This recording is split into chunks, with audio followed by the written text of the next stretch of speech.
Corpus callosum পাবো, বোঝার বিষয় আছে কিন্তু। আমি আগে কীভাবে যাচ্ছি এটা আমি চিনি না, তুমিও চিনো না, আমিও চিনি না। এখন কী করবো, ওইটা সুপারলাইটের সার্ভিস, ধরো এটা সুপারলাইটের সার্ভিস, আর এইটা হলো মিড লাইন বরাবর একটা হেভি সেকশন। এই যে কর্পাস ক্যালোসাম এখানে আছে। এখন আমি কী করতেছি, এইটা হলো একটা হরিজন্টাল সেকশন। হাতে তালুতে আপনাকে ওই বলতো ডান হাতে,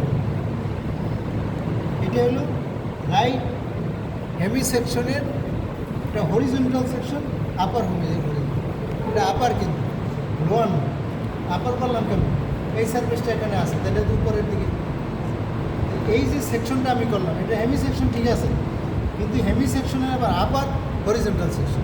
কি নাম? আপার হরিজন্টাল সেকশন। তাহলে আমার ক্লিয়ার হয়ে গেল এই জিনিসটা কি, what is it? Hemi section,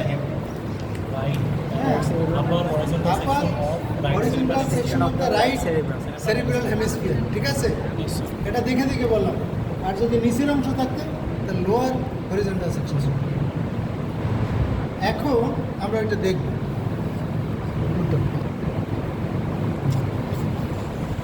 কিন্তু এই যেটা আমরা ওইভাবে ধরছিলাম ওটা কারেক্ট না।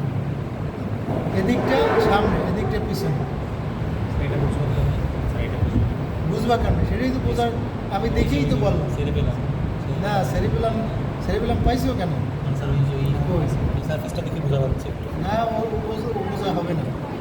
শোনো, এই যে ডান পাশে ধরো, ওইটা এখন এখানে সামনে পিছে কীভাবে চিনব? সামনে চিনব, এইটাকে বলা হয়, এই যে এইটা বলা হয় অপটিক রেডিয়েশন। এই যে ফাইবারগুলো আছে না, অপটিক রেডিয়েশন আছে। সেকশন নাই এখানে আছে, বোঝো দেখি।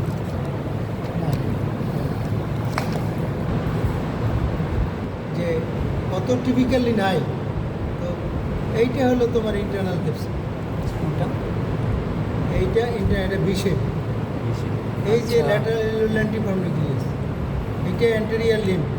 এইখানে হেড অফ দ্য কর্ডের নিউক্লিয়াস নাই, কিন্তু এইখানেই বলতে হবে এটা হেড অফ দ্য কর্ডের নিউক্লিয়াস। এইটা হলো এইখানে থ্যালামাস, আর এটা ল্যান্টিফর্ম নিউক্লিয়াস, ঠিক আছে? আর এই যে পোস্টেরিয়র লিম্ব, এটাকে যদি বাড়াইয়ে দেয়, অপটিক রেডিয়েশন।